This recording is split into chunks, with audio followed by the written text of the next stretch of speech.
الله الرحمن الرحيم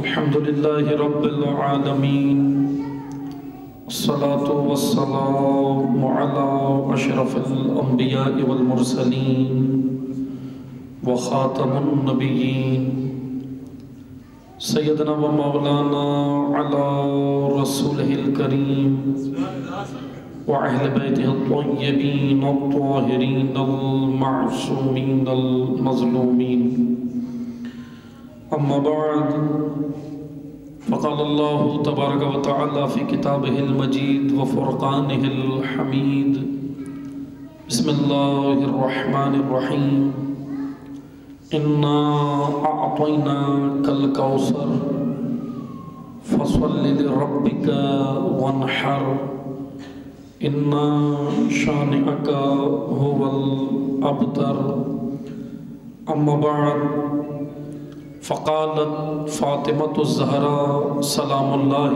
عليها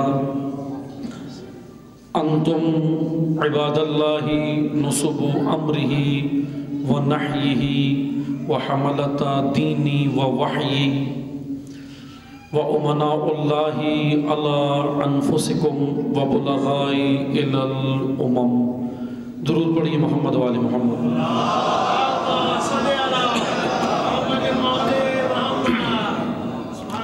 تمام حاضرین اپنی حفظ و سلامتی کے لیے، مملکت پاکستان کے استحکام کے لیے، مقامات مقدسہ کی حفاظت کے لیے، علماء حق کی حفاظت کے لیے، حاضرین کی شرعی حاجات کی بجاوری کے لیے، بیماروں کی شفا کے لیے، بے گناہ اسیروں کی رہائی کے لیے، بانیان مجلس، شرکائے مجلس کی توفیقات خیر میں اضافے کے لیے، تمام ظالمین کی نابودی کے لیے، مظلومین کی کامیابی کے لیے اور امام عصر کے ظہور میں تعجیل کے لیے ایک بار بلند تر محمدی صلوات پڑھیے۔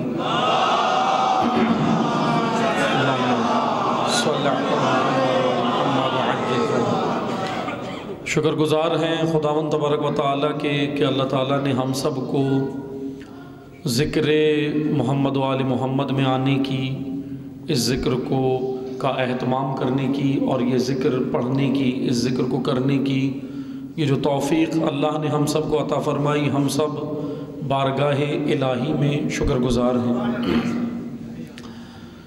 سلسلہ مجالس کی آخری مجلس ہے، تیسری مجلس ہے، اور جس طرح آپ کی خدمت میں ہم نے حضرت سیدہ کے قیام مقدس کے حوالے سے چند تاریخی حقائق طالب علمانہ اس کا پس منظر آپ کی خدمت میں پیش کیا کہ کس طرح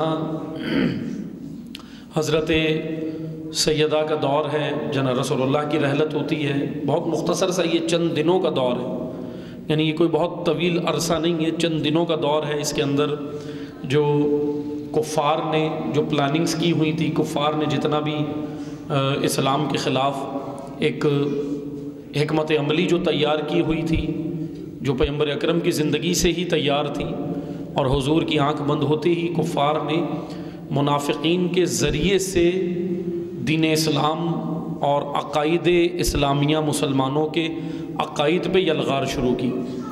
انہی عقائد کے دفاع کے لیے، اسلام کے دفاع کے لیے حضرت سیدہ نے قیام کیا۔ حضرت سیدہ کا قیام مقدس میں اگر مختصر سا نچوڑ پیش کروں تو امر بالمعروف و نہی عن المنکر ہے۔ وہی مقصد جو سید الشہداء کا ہے، کربلا کے لیے جو امام حسین علیہ السلام نے اپنے خطبے میں بیان کیا، وہی مقصد۔ کیونکہ جب قومیں، امتیں، افراد، معاشرے جب اپنی ذمہ داریاں بھول جائیں تو یہ ہادیان دین ان کو ذمہ داری بتانے کے لیے میدان میں آتے ہیں۔ ہم یہ نہ سمجھیں کہ ہادیان دین کی ہی ذمہ داری ہے، کیونکہ ایک نظریہ، ایک کانسیپٹ یہ بھی ڈالا گیا ہے دین اسلام کے اندر کہ ہادیان دین کی ذمہ داری ہے، پیروکاروں کی کوئی ذمہ داری نہیں ہے۔ اور اگر میں ابھی چونکہ وقت نہیں ہے ورنہ موضوع الگ ہو جائے گا، اگر میں مختصر آپ کی خدمت میں پیش کروں، یہ دین دراصل یا یہ نظریہ و کانسیپٹ بنو امیہ نے ڈالا، دین اسلام کے اندر یہ بنو امیہ نے ڈالا کہ عوام کی کوئی ذمہ داری نہیں ہے، لوگوں کی کوئی ذمہ داری نہیں ہے، لوگوں کا فریضہ ہے کہ بس وہ اپنا ذکر و ورد و فکر کریں، اپنی یعنی انفرادی عبادت کریں، اجتماعی کوئی ذمہ داری نہیں ہے۔ یہ دین پیغمبر اکرم کا دین نہیں ہے، یہ دین قرآنی دین نہیں ہے، یہ دین حضرت سیدہ کا دین نہیں ہے۔ یہ نظریہ دراصل بنو امیہ نے ایک باقاعدہ پلاننگ کے تحت ڈالا تھا، اور اس پلاننگ کو بنو امیہ نے ایک موضوع چھیڑ کے اس پلاننگ کو امت اسلامیہ کے اندر داخل کیا، اور وہ موضوع تھا تقدیر کا معاملہ، قضاء و قدر، تقدیر، قضاء و قدر کا معاملہ۔ جیسا کہ آج ہم دیکھتے ہیں کہ امت اسلامیہ کے اندر اس موضوع کے اوپر امت اسلامیہ ڈیوائیڈ ہے، فرقوں میں ڈیوائیڈ ہے، بٹی ہوئی ہے۔ ایک میں کچھ تاریخی اصطلاحات استعمال کر رہا ہوں، آپ نے توجہ سننا ہے، پھر میں اس کی وضاحت کروں گا۔ ایک جو نظریہ امت اسلامیہ میں اس موضوع کو لے کر یا عقائد کے موضوع کو لے کر ڈالا گیا وہ تھا معتزلہ، ایک تھا معتزلہ اور دوسرا تھا اشعریہ، یعنی ایک تھا نظریہ معتزل اور ایک تھا نظریہ تفویض، تفویض اور معتزل۔ ان دونوں کی تھوڑی سی وضاحت سنیں اور اس کے درمیان میں تشیع کا عقیدہ سمجھیں کہ تشیع کے ائمہ نے کیا عقیدہ دیا۔ ایک نظریہ یہ پیش کیا گیا امت اسلامیہ میں کہ سب کچھ اللہ کی جانب سے ہے، انسان کا کوئی عمل دخل کسی کام میں نہیں۔ دوسرا نظریہ اس کے بالکل اگینسٹ تھا، وہ یہ تھا کہ سب کچھ اللہ نے خلق کر کے انسان کو دے دیا، اب اللہ کا عمل دخل نہیں ہے۔ یہ دو نظریات، یعنی ہم اس کو سمجھانے کے لیے، میں اگر سادہ زبان میں سمجھانے کے لیے کہوں، یہ نظریات دراصل افراط و تفریط ہے، افراط تفریط، ایک حد سے بڑے ہوئے ایک حد سے گرے ہوئے۔ لیکن اسلام دین اعتدال ہے، معتدل دین ہے۔ میں اور آسان کروں، ہائی پیس لو پیس، تند روی کند روی، جس کو اردو میں افراط و تفریط کہتے ہیں، فارسی میں تند رو اور کند رو کہتے ہیں، اور انگلش میں ہائی پیس اور لو پیس۔ لیکن دین اسلام ایک معتدل دین ہے جس کو بیلنس کہتے ہیں، درمیان میں اعتدال، کیونکہ اسلام کی جہاں تعریف ہوئی ہے وہاں دین اعتدال اس کو کہا گیا۔ اب توجہ سے سنیں، یہی قضاء و قدر کا معاملہ ہو، بنو امیہ کے نظریات یہ تھے، معتزلہ، اشاعرہ، اس طرح مختلف فرقے جو امت اسلامیہ میں بنے، وہ ان دو عقائد، آج امت اسلامیہ جو ڈیوائیڈ ہے، فرقے جتنے ہیں عقائد کے حساب سے ان دو حصوں میں، معتزلہ اور اشاعرہ، مفوضہ بھی اس کو کہتے ہیں، اشاعرہ کو مفوضہ یعنی تفویض والا عقیدہ۔ لیکن جس طرح آپ دیکھتے ہیں نا کہ اہل سنت کے اندر 4 علماء ہیں ان کے جن سے وہ فقہ لیتے ہیں، فقہ لیتے ہیں، وہ 4 ہیں، فقہی اعتبار سے ان کے 4 علماء یا 4 ان کے مجتہد کہہ لیں یا 4 ان کے امام یا سربراہ ہیں اہل سنت جو لیتے۔ اب فقہی اعتبار سے 4 حصوں میں ان کی فقہ بٹی ہوئی ہے۔ اسی طرح عقائد کے حساب سے 2 حصوں میں بٹی ہوئی، ایک مفوضہ اور معتزلہ۔ لیکن عزیزان محترم، یہ قضاء و قدر ہے کیا؟ توجہ سنیے گا۔ اسی قضاء و قدر کے معاملے کو اگر ہم سمجھ گئے تو پھر میں آ رہا ہوں جناب سیدہ کے اسی جملے پہ، آج انشاءاللہ کوشش کروں گا کہ میں اس کو بیان کروں تاکہ ہمیں پتہ چلے جناب سیدہ، کیونکہ 2 دن سے آپ کی خدمت میں پڑھا تو ہے لیکن ابھی اس کی وضاحت نہیں ہوئی، کیونکہ تمہیداً ہی 2 دن گزر گئے۔ اور جیسا کہ میں نے کہا تھا جناب سیدہ کہ یہ کلام نورانی، حقیقتاً اس کے اوپر عشرے ہوں، عشرے، یہ خطبہ اتنا خوبصورت ہے جناب سیدہ کہ عشرے ہوں تو تب جا کے یہ ہمارے اوپر منکشف ہوں اس کے اسرار و رموز۔ بس توجہ سنیں، معتزلہ اور اشاعرہ یہ 2 نظریے ہیں۔ ایک کہتا ہے قضاء و قدر کا معاملے میں، ایک کہتا ہے کہ سب کچھ اللہ کے پاس ہے، بندے کا کوئی اختیار نہیں ہے، انسان کا کوئی اختیار نہیں ہے۔ دوسرا کہتا ہے اللہ نے خلق کر کے سب کچھ انسان کو دے دیا، اب خدا کا کوئی اختیار نہیں۔ حالانکہ دونوں افراط و تفریط میں، اور مولا علی فرماتے ہیں جاہل کو تم نہیں پاؤ گے مگر 2 حالتوں میں، یا تو تفریط میں ہوگا یا افراط میں ہوگا۔ جاہل، امام نے اس کو عالم نہیں کہا، مولا علی نے نہج البلاغہ، مولا نے کہا جب بھی آپ کسی جاہل کو دیکھنا چاہو تو یا تو افراط میں ہوگا یا تفریط میں ہوگا، اعتدال میں نہیں ہوگا۔ یا تو بڑا ہوا ہوگا بہت، یا پھر بڑے ہوئے سے میں بتا دوں، یا تو بڑا ایکسٹریمسٹ ہوگا یا بالکل بزدل ہوگا۔ ایک نظر ہے نا بزدلی کہ بزدلی یعنی سب چھوڑ دو چھوڑو ہمیں کیا پڑی. ایک ہے ایکسٹریمسٹ. امام نے کہا نہیں مومن معتدل ہوتا ہے. بس توجہ سنیں. اب یہ قضاء و قدر ہے کیا؟ قضاء و قدر کا بڑا خوبصورت 2 جملوں میں مولا علی نے تشریح کر دی. اب مولا علی سے پوچھے نا بھائی قضاء و قدر کیا ہے. اب ایک ہمارے پاس یہ ہے نظریہ کہ جی سب کچھ اللہ کے ہاتھ میں، بندے کا اختیار کوئی نہیں ہے. دوسرا ہے کہ سب کچھ بندے کو دے دیا خدا نے خلق کر کے انسان کو، اور خدا کا کوئی اختیار نہیں. لیکن عزیزان محترم، جب مولا سے پوچھا مولا قضاء و قدر کیا ہے، امام نے کہا اعتدال. اعتدال یعنی خدا نے انسان کو اختیار دیا ہے، نہ کہ سارا اختیار دیا اور نہ کہ مکمل رکھا. دیا ہے لیکن ایک محدود اختیار. پھر اس شخص نے پوچھا مولا کتنا اختیار ہے انسان کو؟ امام نے بولا، کھڑا ہوا تھا، امام نے کہا اپنی ایک ٹانگ اٹھاؤ. اس نے اٹھا لی. امام نے کہا پھر کہنے لگا اور کتنا اختیار ہے؟ امام نے کہا دوسری بھی اٹھاؤ. کہنے لگا بھائی اب یہ تو نہیں اٹھا سکتا. تو امام نے کہا بس اتنا ہی اختیار ہے. بھائی بس اتنا ہی اختیار ہے. یعنی اللہ نے انسان کو اختیار دیا ہے، کیونکہ انسان کو جو خلق کیا وہ قانون اختیاری پر کیا ہے، قانون اجباری پر نہیں کیا. میں قانون اختیاری اور اجباری کو آسان زبان میں کہوں، مینول اور آٹو. تمام مخلوقات آٹو پہ لگی ہوئی ہیں. آٹو پہ آپ موبائل کے اندر پلے کرتے ہیں نا چیزیں، یا لیپ ٹاپ کے اندر آٹو پہ لگا دیتے ہیں. آپ دیکھیں سمندر آٹو پہ ہے، سورج آٹو پہ ہے، نظام شمسی آٹو پہ لگا ہوا ہے. آپ بتائیں کسی دن سورج نے یہ کہا کہ میرا موڈ نہیں ہے آج نہیں نکلوں گا؟ کیوں؟ کیونکہ سورج کو کوئی اختیار ہی نہیں ہے. یہ آٹو سسٹم ہے خدا کا. اس آٹو سسٹم کو کہتے ہیں قانون اجباری. لیکن انسان ہے مینول. اس کو خلق کیا ہے قانون اختیاری پر. میں آپ کو اور سادہ سی مثال دوں. اللہ نے انسان کو خلق کر کے اتنا اختیار دیا، راہ بنانے کا اختیار نہیں دیا.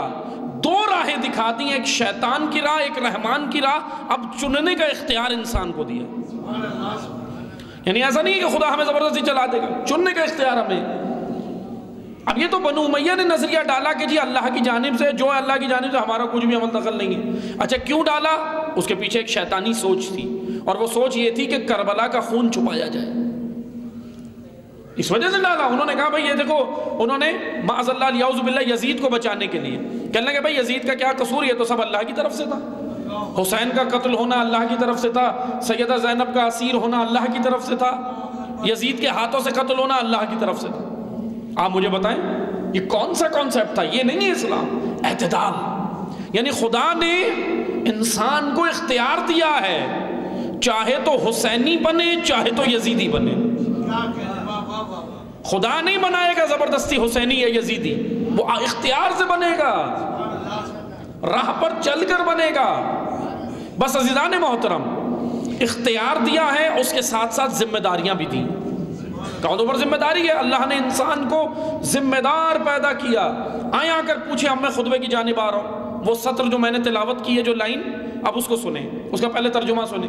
حضرت سیدہ نے اس خطبے کا آغاز کیا مسجد نبوی میں. مسجد نبوی میں کون ہے سامنے؟ اسلام کی پہلی نسل، کاتبان وحی، محدثین. معمولی لوگ نہیں تھے سامنے کھڑے ہوئے، یعنی وہ لوگ تھے جنہوں نے پیغمبر اکرم سے دو بدو سامنے بیٹھ کر وحی کو لکھا ہے، لیا ہے. لیکن جیسا کہ میں نے گزشتہ مجلس میں آپ کو کہا تھا، قرآن کی آیت کیا کہہ رہی تھی کہ انقلبتم علی اعقابکم، پلٹ جاؤ گے یا رہو گے. یہ پلٹ رہے تھے. سیدہ نے ان کو روک لیا، نہیں پلٹنا نہیں، میرے بابا نے تمہیں جس راہ پہ چلایا تو اسی پہ رہنا. اب جناب سیدہ نے خطبے کا آغاز کیا حمد و ثنائے پروردگار سے، توحید، پھر اس کے بعد رسالت، پھر اس کے بعد کریشن آف ورلڈ، تخلیق کائنات. ہم مجھے بتائیں، بڑا خوبصورت خطبہ ہے، بہرحال اس کے اوپر کئی اشروں جب جا کے کھلے گا. Creation of world. آپ مجھے بتائیں، وہاں سامنے تو صحابہ کھڑے تھے، کوئی سائنٹسٹ تھوڑی تھے. ان میں کوئی سائنٹسٹ تھا؟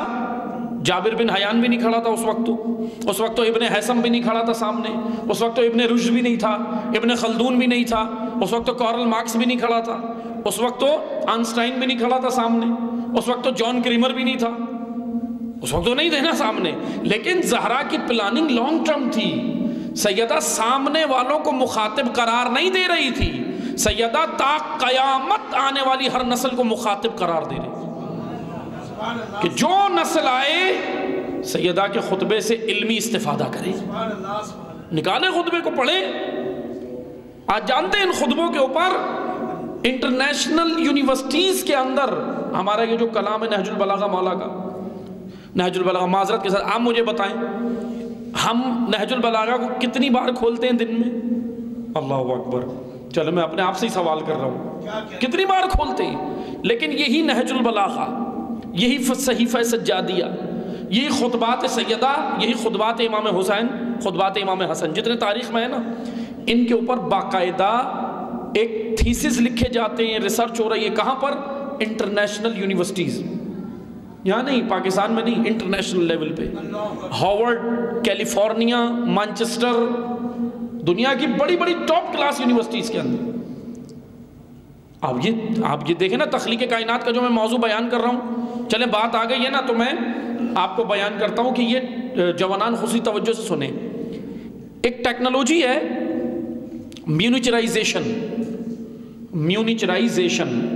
میونیچرائزیشن اس ٹیکنالوجی کو کہتے ہیں کہ بڑی بڑی پروڈکٹ کو چھوٹا کر دینا لیکن اندر سے اس کے انٹرنل پارٹس کو کم نہیں کرنا، اتنے ہی رہے، اس کو کہتے ہیں میونیچرائزیشن۔ اچھا، میونیچرائزیشن جیسے میں آپ کو مثال دیتا ہوں، جب کمپیوٹر ایجاد ہوئے تھے، جو اسٹوڈنٹس ہیں وہ جانتے ہیں، کمپیوٹر کی اسکرین اس مسجد سے بڑی بڑی اسکرینیں تھیں، جتنا یہ ہال ہے مسجد کا اتنی بڑی بڑی، اور اس سے بڑی بڑی اسکرینیں تھیں کمپیوٹر جب ایجاد ہوئے تھے۔ اب آپ مجھے بتائیں یہ اسکرین کتنی چھوٹی ہو گئی؟ جیب میں ہمارے موبائل ٹیبلٹ جیب میں آ گئی نا، اتنی سی اسکرین بنا دی۔ یہ ٹیکنالوجی، اس کو کہتے ہیں میونیچرائزیشن۔ اچھا، اس ٹیکنالوجی کے لیے، اس ٹیکنالوجی کے تحت آج ایک اور چیز ایجاد کی گئی ہے اور وہ ہے سیمی کنڈکٹرز۔ توجہ سنیے گا، میں تھوڑا سا اس کو کرنٹ افیئر بھی سمجھ لیں، لیکن یہ کرنٹ افیئر ہی نہیں ہے خالی، بلکہ قرآن کا موضوع ہے، میں ابھی قرآن تک لے کے جاؤں گا، توجہ سنیے گا۔ سیمی کنڈکٹرز کیا چیز ہیں؟ سیمی کنڈکٹرز چپس ہیں، چپس۔ یہ جو کیمرہ آپ کے سامنے لگا ہوا ہے، یہ جو موبائل آپ کے ہاتھوں میں ہے، یہ جو آپ لیپ ٹاپ یوز کرتے ہیں، جتنی بھی الیکٹرانک چیزیں یوز کرتے ہیں، اس کے اندر چپ یوز ہوتی ہے، چپ۔ اس چپ کو کہتے ہیں اس چیز کا مائنڈ، دماغ ہوتا ہے وہ، جیسے انسانی دماغ ہے۔ آپ نے دیکھا نا، انسانی دماغ جب خراب ہو جائے تو یہ پاگل ہو جاتا ہے، کیسی حرکتیں کرتا ہے، ہم کہتے ہیں نا یہ دیوانہ ہے، احمق ہے، کیونکہ اس کا دماغ ٹھکانے پہ نہیں ہے۔ کبھی کبھی یہ چپ بھی ٹھکانے پہ نہیں رہتی، اندر مسئلہ ہو جاتا ہے، تو پھر جانتے کیا ہوتا ہے؟ کبھی کبھی آپ دیکھتے ہیں آپ کے موبائل کی اسکرین بھاگنے لگتی ہے، کبھی ایک دم دیکھا بھاگنے لگتی ہے، ہینگ ہو، لیپ ٹاپ میں ایک دم اوپر نیچے ہو گیا، یہ ہو گیا، آپ کہتے ہیں نا ارے اس کو ایک دم کیا ہوا؟ وہ اس کے دماغ میں تھوڑا کبھی کبھی مسئلہ ہو جاتا ہے اس چپ کے اندر۔ چپ، یہ جو اس چپ کو اصطلاح میں، ٹیکنالوجی کی اصطلاح میں سیمی کنڈکٹرز بھی کہتے ہیں۔ اور یہ سیمی کنڈکٹرز آج دنیا میں، توجہ سنیں، پوری دنیا میں اس وقت جو جنگ ہے، ابھی ہم سمجھ رہے ہیں کہ جنگ صرف ہتھیاروں سے ہوتی ہے، نہیں، چینج ہو گیا معاشرہ۔ اب یاد رکھیں ماہرین، یہ جوانان خصوصی توجہ سے سنیں، آنے والا سارا دور فوجیں نہیں لڑیں گی ملکوں کی، یہ سیمی کنڈکٹر وار ہے۔ چپس بنانے کی مینوفیکچرنگ کے اوپر امریکہ اور چائنا کی جنگ، کولڈ وار چل رہی ہے، سرد جنگ یہ چل رہی ہے۔ آپ جو دیکھ رہے ہیں نا ابھی ہندوستان بھارت 2023 شروع ہو گیا، ہندوستان کو، بھارت کو G20 ممالک کا سربراہ بنایا گیا ہے 1 سال کے لیے، امریکہ نے بنوایا ہے۔ کیوں؟ کیونکہ مینوفیکچرنگ امریکہ انڈیا کے اندر منتقل کر رہا ہے بہت ساری، اسی کی سیمی کنڈکٹرز کی۔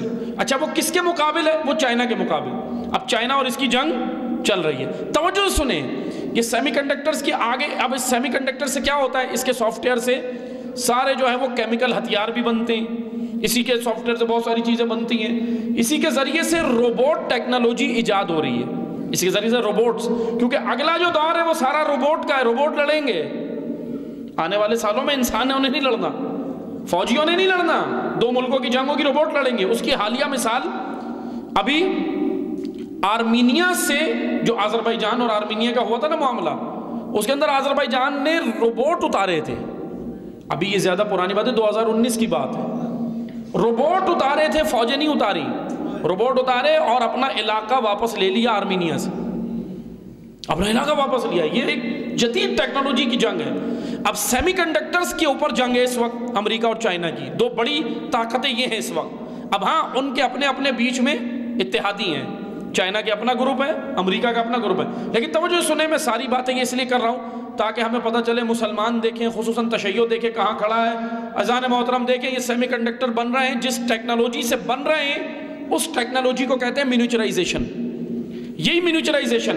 اب اس مینیچرائزیشن کے بارے میں ماہرین جو گزر گئے، ماہرین، اب وہ جب انہوں نے ایجاد کی تھی نا ماہرین نے، تو ان ماہرین سے اس وقت پوچھا گیا تھا کہ یہ مینیچرائزیشن کیسے آپ کے دماغ میں آئی؟ سنیں گے ان کا جواب، کہنے لگے مچھر کو دیکھ کے، یہ مچھر ابھی یہ پھر رہا ہے، ڈینگی پھیلا رہا ہے، کاٹتا پھر رہا ہے ہمیں، اس مچھر کو، اتنے سے حشرے کو دیکھ کر ان کے اندر مینیچرائزیشن کی ٹیکنالوجی ایجاد کرنے کا ذہن میں آیا۔ کہا مچھر کا کیوں؟ کہنے لگے بھائی مچھر کا اس لیے کہ اب انہوں نے مچھر کو پہلے پکڑا، ہم نے مچھر کو جلدی سے مار دیا بس، لیکن انہوں نے کہا کہ بھائی پہلے اس کو پکڑو، تحقیق کرو اس پہ۔ ماہرین نے اس کو پکڑا، اس پہ تحقیق کی، اور اب ماہرین کے بقول ان کے جملے کہنے لگے کہ مچھر کے بدن کے اندر انٹرنل پارٹس، اللہ نے مچھر کے بدن کے اندر اتنے اعضاء، اتنے پارٹس رکھے ہیں جو ایک ہاتھی، اونٹ اور گھوڑے سے زیادہ ہیں۔ ابھی ماہرین کی ریسرچ ہے۔ پھر اس کے بعد اب توجہ سے سنیں، ریسرچ یہاں رکی نہیں، ان سے پوچھا یہ ٹیکنالوجی اتنی چھوٹی اسکرینیں آپ نے کر دی ہیں، سیمی کنڈکٹرز ایجاد کر دیے، چپس ایجاد کر دی، یہ جس ٹیکنالوجی کے تحت ایجاد کی اس ٹیکنالوجی کا نام کیا ہے؟ مینیچرائزیشن۔ اب ان سے پوچھا مینیچرائزیشن ذہن میں کیسے آئی؟ کہنے لگے مچھر سے۔ کہا مچھر پہ تحقیق کے لیے مچھر دماغ میں کب آیا؟ دیکھ کے آیا؟ کہنے لگے نہیں، قرآن کی سورہ بقرہ کی 26ویں آیت پڑھ کے، روز پڑھتے ہیں ہم، اٹھا کے پڑھیے گا، ابھی گھر جا کے پڑھیے گا، ہوم ورک ہے۔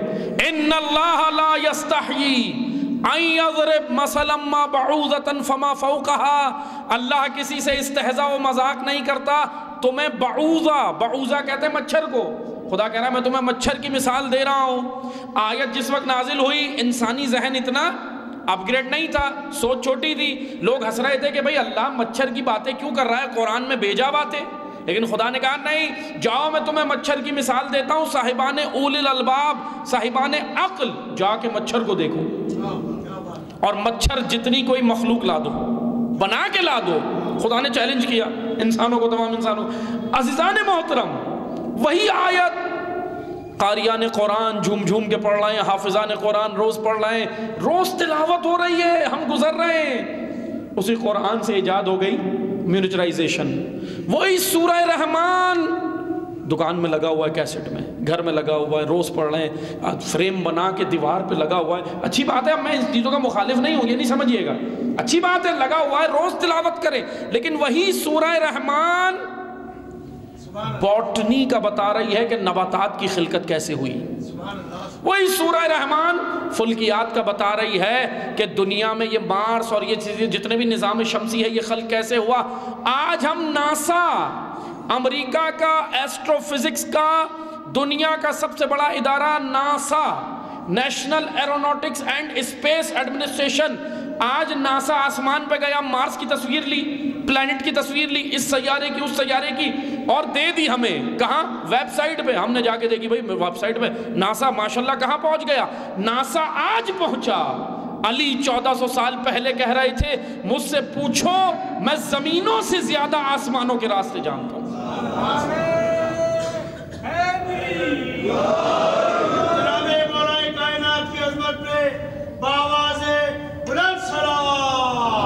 اللہم صلی علی محمد۔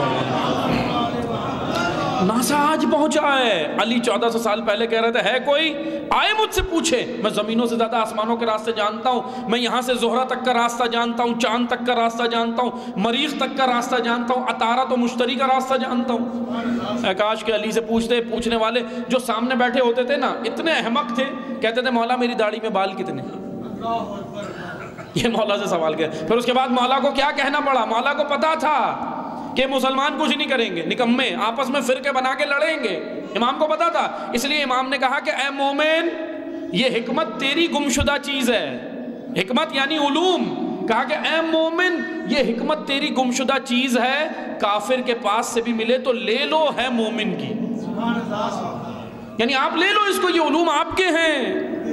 مولا علی نے یہ پھوٹے جس گھر سے ہیں یہ علوم، وہ صادق آل محمد کا گھر ہے، وہ یہاں سے پھوٹے ہیں۔ آج ہم سمجھتے ہیں کہ یہ جو کارل مارکس کی تھیوری ہے نا، یہ جو جان کریمر کی تھیوری ہے، یہ جو نظریہ ایڈم اسمتھ کا نظریہ ہے، یہ جو فلاں سائنٹسٹ کا، یہ یورپی کا، یہ جرمن کا، یہ فرانسیسی کا، یہ فرینچ کا، یہ برٹش کا، نہیں عزیزان محترم، یہ آج ایجاد ہوئے۔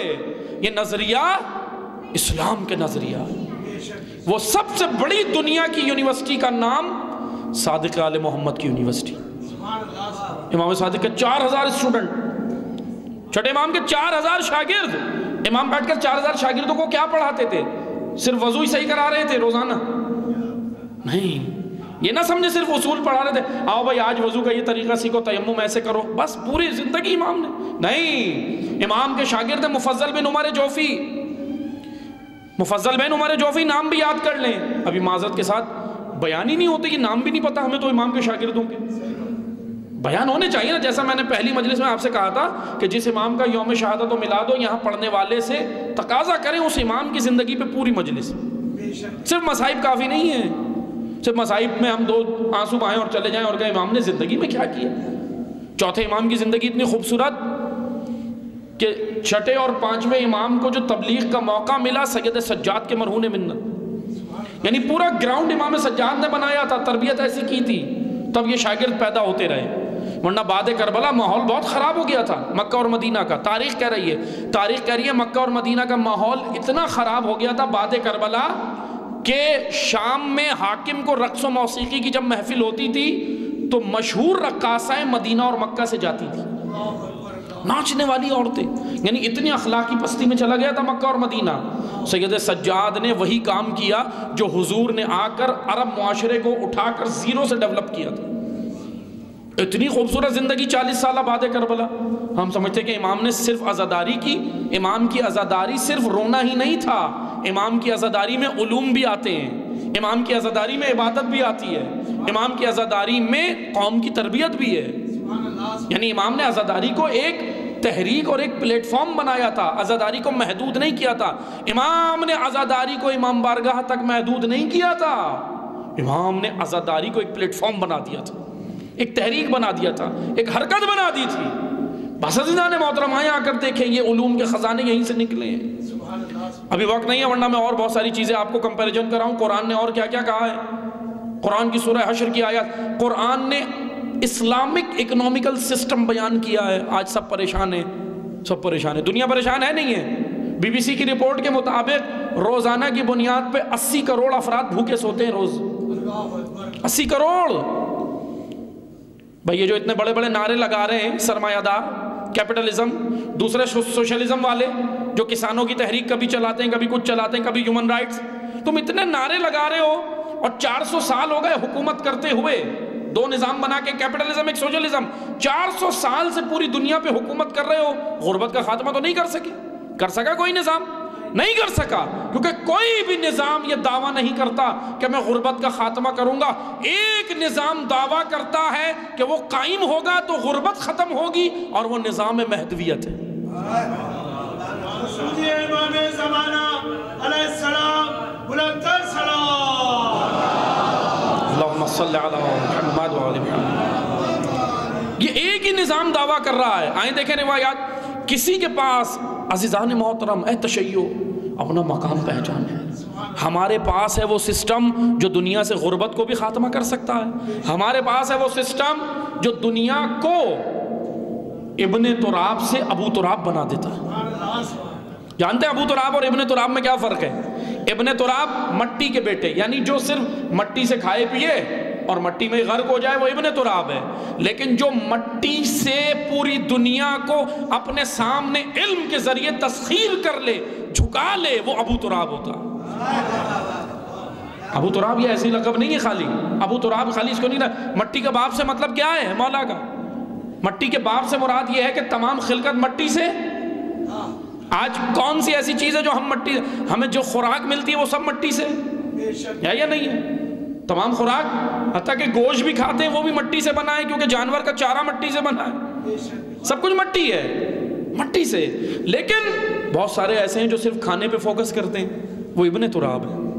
صرف کھائے، دنیا سے چلے گئے، کھائے، آیا پیا، معذرت کے ساتھ ڈکار لی. اور نہیں، انسان کا مقصد خلقت مادہ نہیں ہے خالی، مقصد خلقت کچھ اور ہے. آئیں آ کر دیکھیں، سیدہ سے پوچھتے ہیں، سیدہ کہہ رہی ہیں انتم عباد اللہ نصب امرہ. جلدی جلدی سن لیں، میں تشریح کر رہا ہوں. انتم عباد اللہ نصب امرہ، اے بندگان خدا، یعنی سب کو.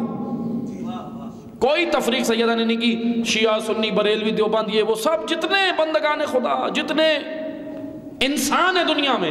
سیدہ نے کہا انتم عباد اللہ نصب امرہ و نہیہ، اے بندگان خدا، سب کو عموماً، تشیع کو خصوصاً. ہمیں خصوصی خطاب ہے، کیونکہ بھائی ہم تو دعویٰ بھی تو کرتے ہیں نا، ہم سیدہ کے پیروکار ہیں. بھائی جب دعویٰ کرتے ہیں تو ذمہ داری بھی بڑھ جاتی ہے. یہ دعویٰ ایسی نہیں ہے خالی، یہ نہ سمجھنے کہ بس دعویٰ ایسے ہی ہے اور دعوے کے ساتھ ہی نکل جائیں گے. نہیں، جب دعویٰ کر رہے ہو تو ذمہ داری بھی لو، کیونکہ اللہ نے جہاں قانون ہے اللہ کا، اللہ نے جہاں فضائل رکھے ہیں وہاں ذمہ داریاں بھی رکھی. اور فضیلت ملتی ہی اسے جو ذمہ دار ہو، ورنہ فضیلت نہیں ملتی ہے، ورنہ فضیلت نہیں ملتی. آپ دیکھیں مولا علی کو کیوں یہ فضائل ملے؟ کیونکہ علی ذمہ دار ہیں. ذمہ داری اپنی ادا کر رہے تھے نا یا نہیں؟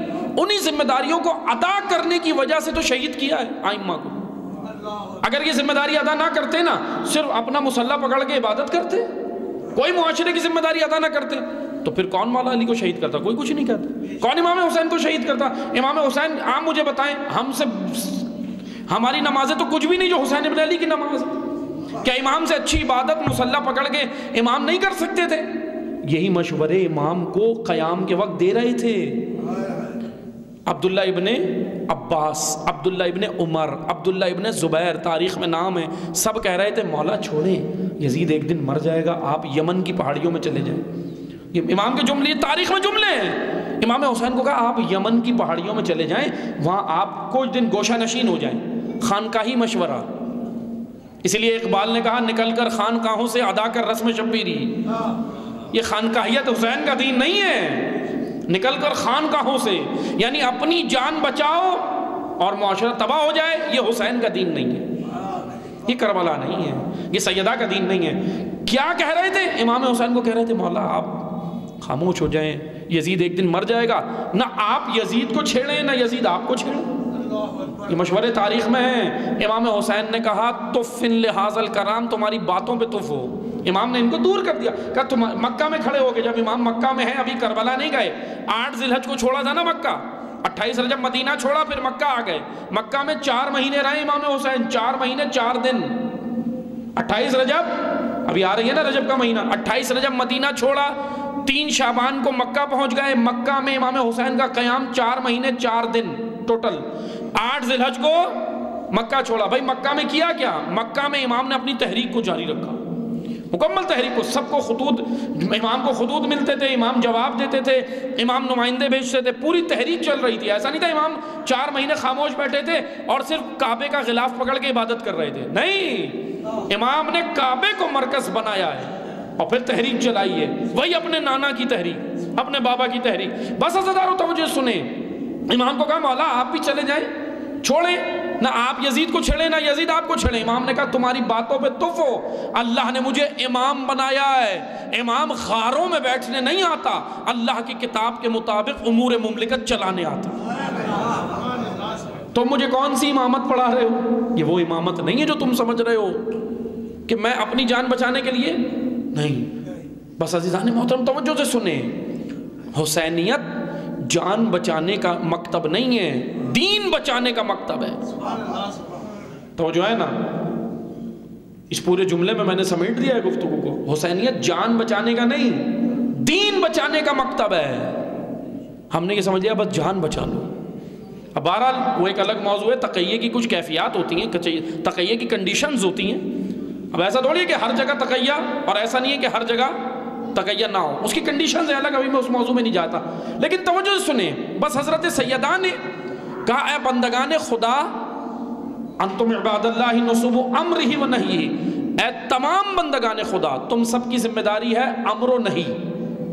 ترجمہ سنیں، نصبو امرہی، نصب کرو، نصب کہتے ہیں نصب کرنے کو، تم پرچم امر و نہی کو نصب کرو اپنے معاشرے میں، یعنی تمہارے معاشرے میں فساد نہیں ہو، تمہارے معاشرے میں عریانیت، جب یہ برائیاں پھیل رہی ہوں تو تم سب کا فریضہ ہے کہ اپنے معاشرے میں جا کے امر بالمعروف و نہی عن المنکر کرو۔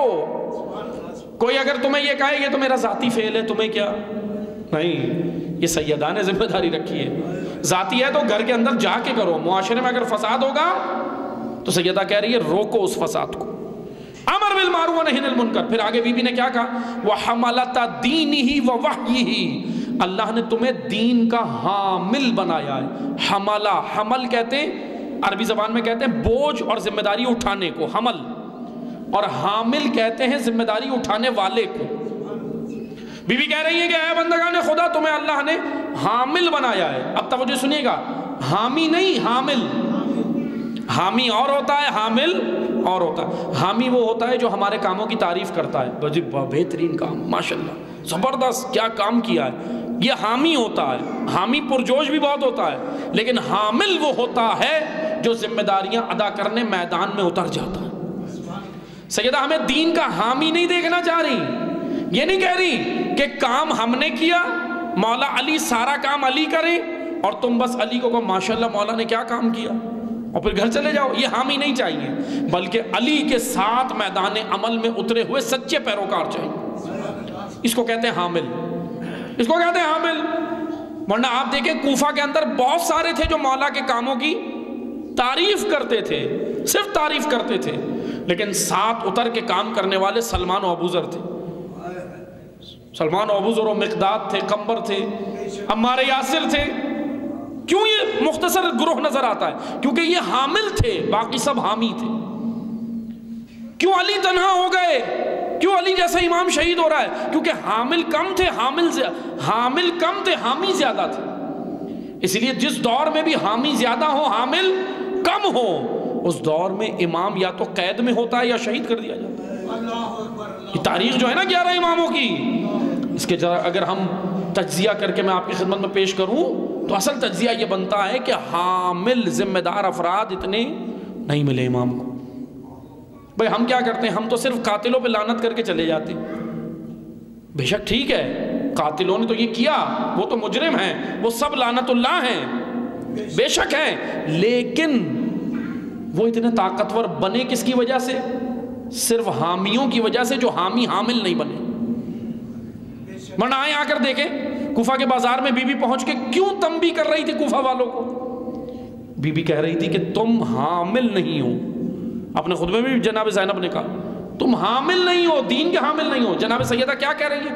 حملۃ دینہ و وحیہ، اللہ نے تمہیں دین کا حامل بنایا ہے، ذمہ دار۔ کیا ذمہ داری دی ہے؟ اب سن لیں آگے، اور آپ کی زحمت تمام میں مصائب پہ آ رہا ہوں۔ وَأُمَنَاءُ اللَّهِ عَلَىٰ أَنفُسِكُمْ، پہلی ذمہ داری کیا ذمہ داری؟ اب بی بی بتائیں بھائی ذمہ داری کیا ہے؟ ٹھیک ہے میں نے مان لیا میں حامل بننے کے لیے تیار ہوں، اے بی بی مجھے بتائیں ذمہ داری کیا؟ بی بی کہہ رہی ہیں اُمَنَاءُ اللَّهِ عَلَىٰ أَنفُسِكُمْ، پہلی ذمہ داری یہ ہے جو تمہارے اپنے نفس کی ہے کہ تم اپنے نفوس کو پاکیزہ بناؤ، عمل اپنے نفسوں کو طاہر بناؤ۔ اور دوسری ذمہ داری وَبُلَغَائِ إِلَى الْأُمَمِ، جو پیغام تم تک پہنچا اب اس کو دوسری امتوں تک پہنچاؤ، یعنی جو پیغام تم تک پہنچ رہا ہے اس کے مبلغ بھی بنو، تبلیغ بھی کرو اپنے معاشرے میں۔ یہ نہیں کہ بس خود سمجھ کے بیٹھ جاؤ جی میں نے سمجھ لیا اب میں نے عمل کر لیا، نہیں، جناب زہرا کہہ رہی ہیں آگے پہنچانا بھی ہے۔ اس لیے تو پیغمبر اکرم نے کہا تھا، غدیر میں روک لیا تھا کہ جو حاضر ہیں وہ غائبین تک پہنچا دیں۔ حضور نے تو نہیں کہا کہ بس تم تک پہنچ گیا کافی ہے، نہیں، پہنچاؤ آگے، پرچم ولایت و امامت کا پیغام پہنچاؤ۔ یعنی ان جملوں سے بی بی کہ ہمیں یہ اندازہ ہوتا ہے کہ شیعہ مبلغ اسلام بنے، تبلیغ کرنے والا، اسلام کی تبلیغ کرنے، شیعہ مبلغ ولایت بنے، شیعہ مبلغ امامت ہو، آگے پہنچانے والا بھی ہو۔ ایسا نہیں کہ امامت کو خود سمجھ لیا اور پھر بس بیٹھ جائے، نہیں، یہ پیغام آگے دینا۔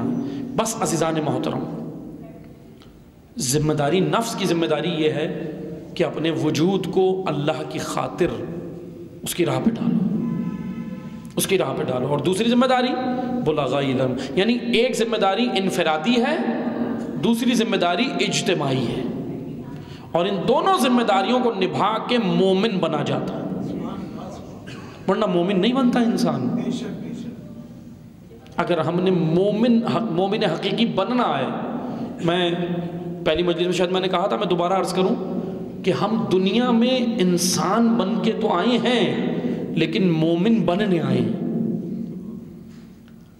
لیکن جب ذہن میں یہ ہو کہ جی مومن تو میں پیدا ہوا، تو پھر تو یہ عمل نہیں کرے گا. مومنیت تک پہنچنا ہے. بس عزیزان محترم، حضرت سیدہ نے یہ پیغام دیا اور پیغام دے کے گھر واپس آئیں. جیسا کہ میں نے عرض کیا نا، ہم کیا ہے ہمارے کاندھوں پہ؟ حمالت دین ہی. وہ دین کیا ہے؟ قرآن. دین کے حامل بنو. آج میں نے آپ کی خدمت میں کیا پیش کیا؟ آپ دیکھیں قرآن سے، قرآن کیا ہے؟ قرآن تمام علوم کا منبع ہے. آج میں خصوصاً یہ جوانان توجہ سے سنیں، بس آخر میں پیغام سنیں اور پھر میں مصائب پہ آ رہا ہوں. قرآن کو سمجھنا ہے آپ نے، اور قرآن کا پیغام آگے بھی دینا. اب آئیں سیدہ آگے اسی خطبے میں کہہ رہی ہیں یہ قرآن جانتے ہو کیا ہے؟ ضیاء اللام و نور الساطع. حضرت سیدہ کہہ رہی ہیں یہ قرآن وہ ہے جو تمہیں جہالت کے اندھیروں سے نکال کر نور ولایت میں لائے گا. یہ قرآن لائے گا.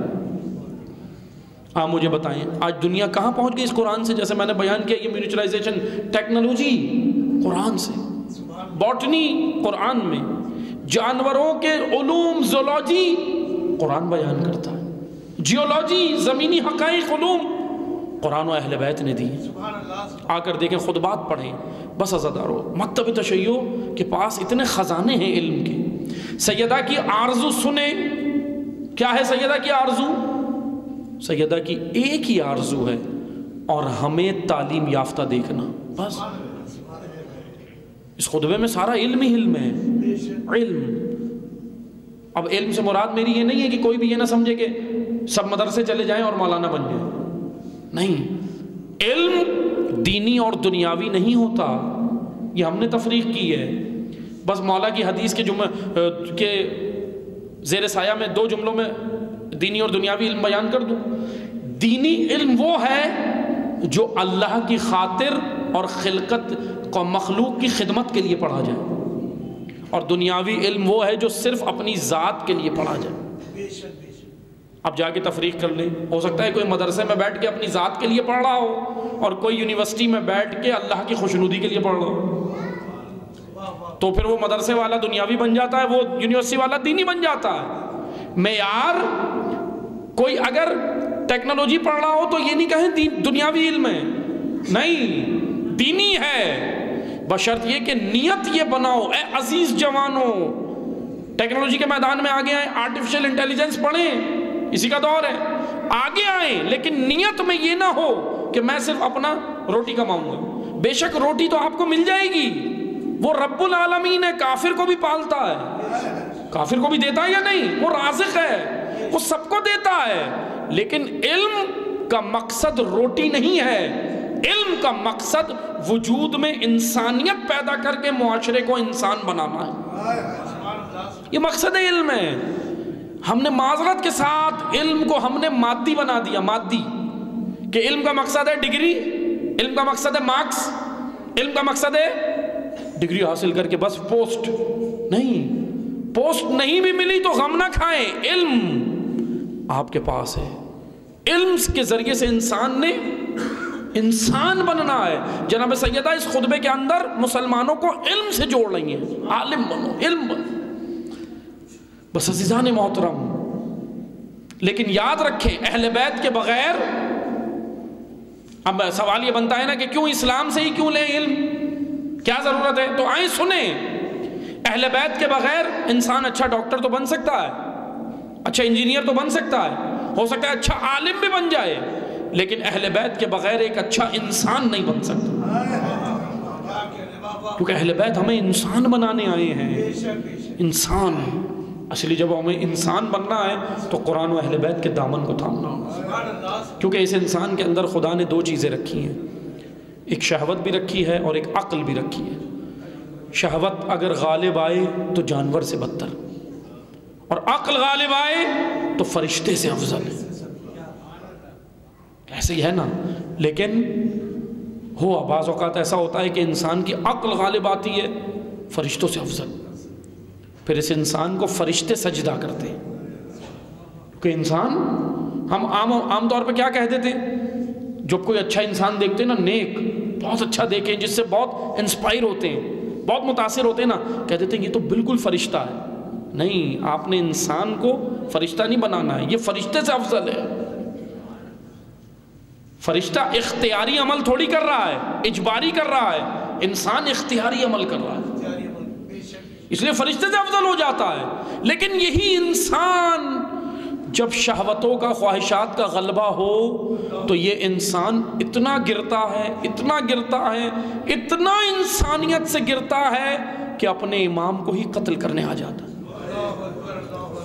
اتنا گر جاتا ہے۔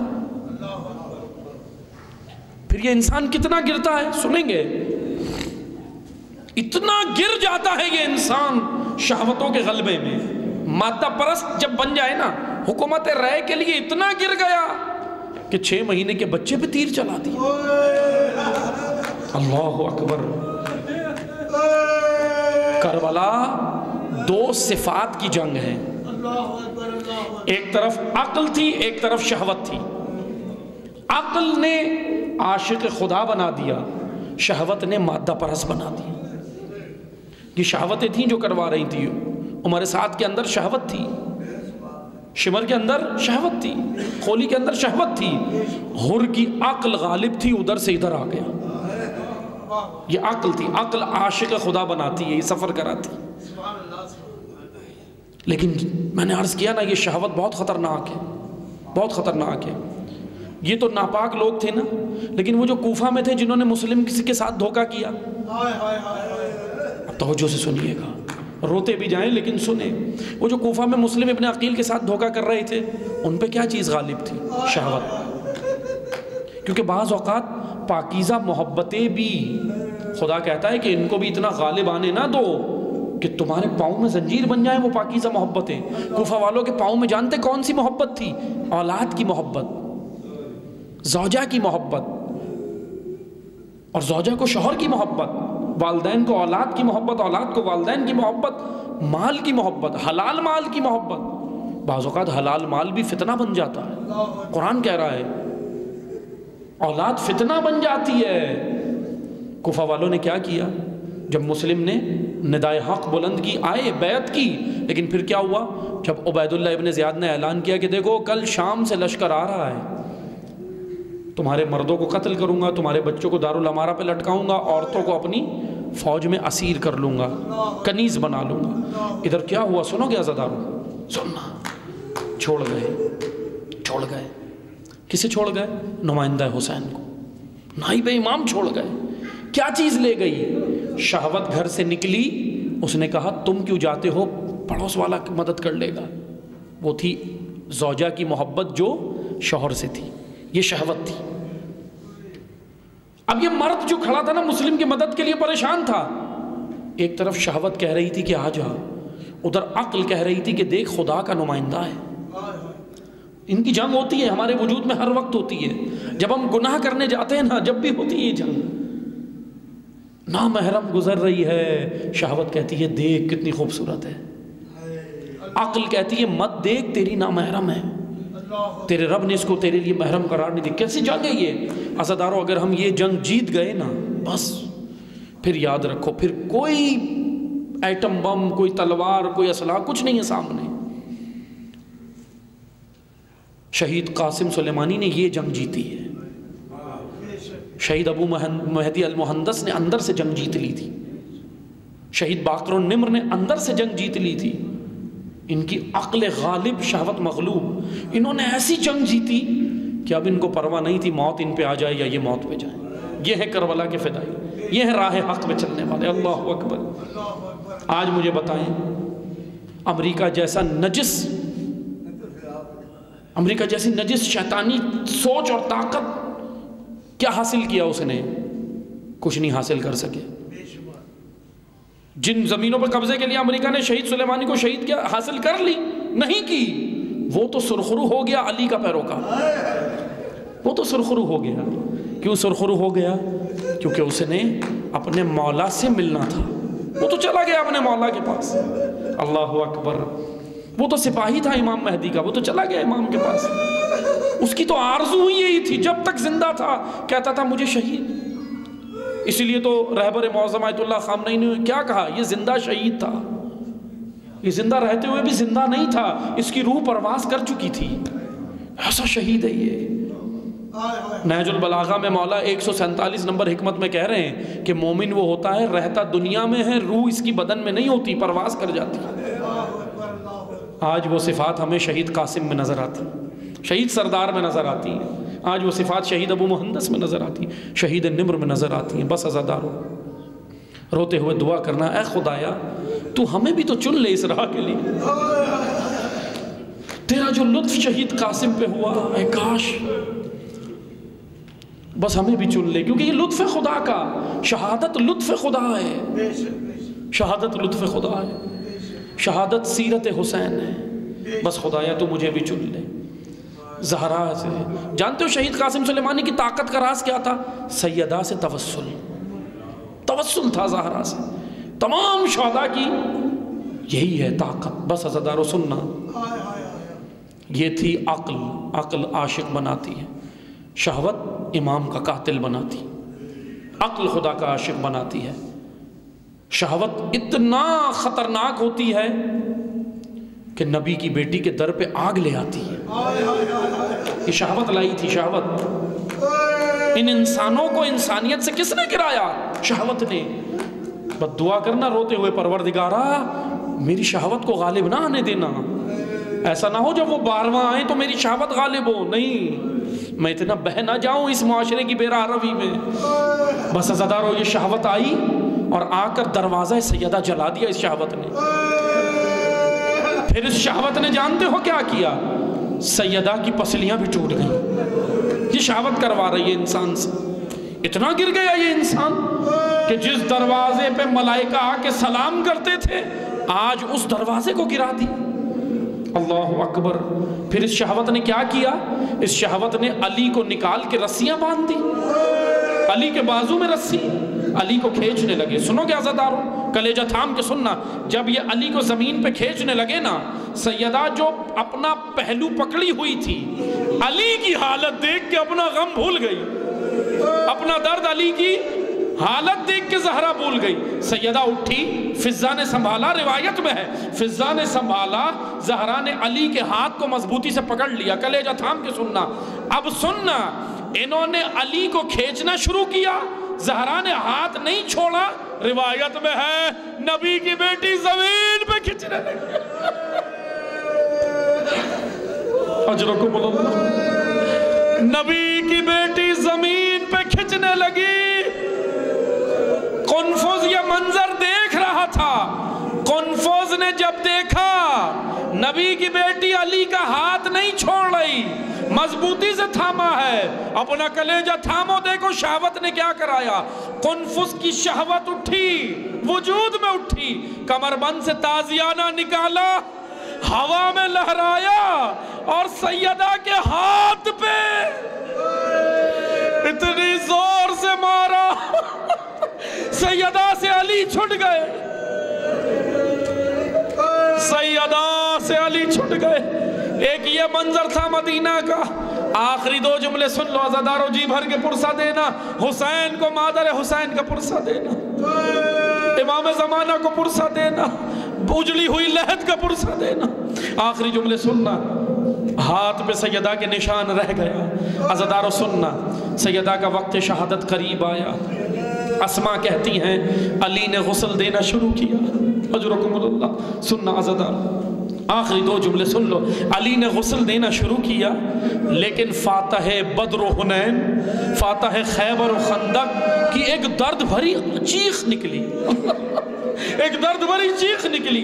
اسما کہتی ہے میں نے یہ آواز مولا کی زندگی میں نہیں سنی، کبھی نہیں سنی، لیکن جب علی غسل دے کر باہر آئی نا اور رو رہے تھے، آنسو جاری تھے، اسما کہتی ہے مولا ایسی درد بھری چیخ کی وجہ، مولا کہتے ہیں اے اسما زہرا کا پہلو شکستہ تھا، اسما نبی کی بیٹی کی پسلیاں ٹوٹ چکی تھی، اسما نبی کی بیٹی نے مجھ سے چھپا کے رکھا اپنا درد تاکہ علی کے دل پہ مزید غم نہ ہو۔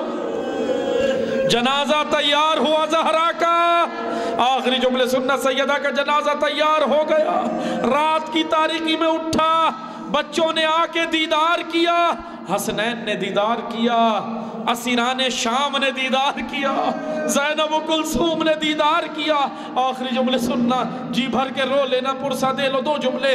جنازہ اٹھایا، چند صحابی سلمان و ابو ذر و مقداد اور چند صحابی جنازے میں ہیں مولا کے، آتے ہیں جنازہ لے کے، بقیہ پہنچتے ہیں۔ اب سننا عزادارو، بقیہ کے قریب جنازہ پہنچا، علی نے کہا اے سلمان اے ابو ذر جنازہ رکھ دو، جنازہ رکھ دو اور دور چلے جاؤ، مجھے اپنی زہرا سے تنہائی میں بات کر۔ عزادارو صحابہ نے حکم سنا، مولا کے صحابی ہیں، ساتھی ہیں، تعمیل حکم میں چلے گئے دور، حتیٰ کہ سنو گے امام نے حسنین کو بھی کہا بیٹا آپ بھی چلے جاؤ، بیٹا آپ بھی چلے جاؤ، حسنین بھی چلے گئے، صحابہ بھی چلے گئے۔ اب سننا، آپ نے شعراء کا مرثیہ سنا ہے نا، شعراء نے اپنی شاعری عقیدت میں لکھا، لیکن کبھی وہ مرثیہ سنا جو علی نے پڑھا، علی نے جو پڑھا ہے؟ سننا عزادارو، علی کے دو جملے سننا۔ علی نے زہرا کو تدفین شروع کی، اکیلے خود قبر میں اتارا، ہائے غربت علی کی۔ سننا عزادارو، جب علی نے سیدہ کو تربت میں اتار دیا نا، تو ایک روایت میں جو جملہ ملتا ہے سننا، علی نے تربت میں اتارنے کے بعد آخری جملے سننا، اپنا رخ قبر نبی پہ کیا، اپنا رخ قبر نبی پہ کیا اور کہا یا رسول اللہ میری مونس آ رہی ہے، یا رسول اللہ میری مددگار فاطمہ تھی، یا رسول اللہ علی کی تنہائی کی ساتھی فاطمہ۔ عزادارو یہ علی کا مرثیہ ہے، علی کی تنہائی کی ساتھی فاطمہ آپ کے حوالے۔ لیکن سننا، علی رونے لگے، ہاتھ جوڑا اور کہا یا رسول اللہ معاف کرنا، جب سیدہ دی تھی صحیح و سالم تھی، لیکن جب واپس کر رہا ہوں ہاتھ پہ بھی رسی کا زخم ہے، ہاتھ پہ تازیانے کا نشان ہے اور سیدہ کا پہلو شکستہ ہے۔ یا رسول اللہ، یا حبیب اللہ۔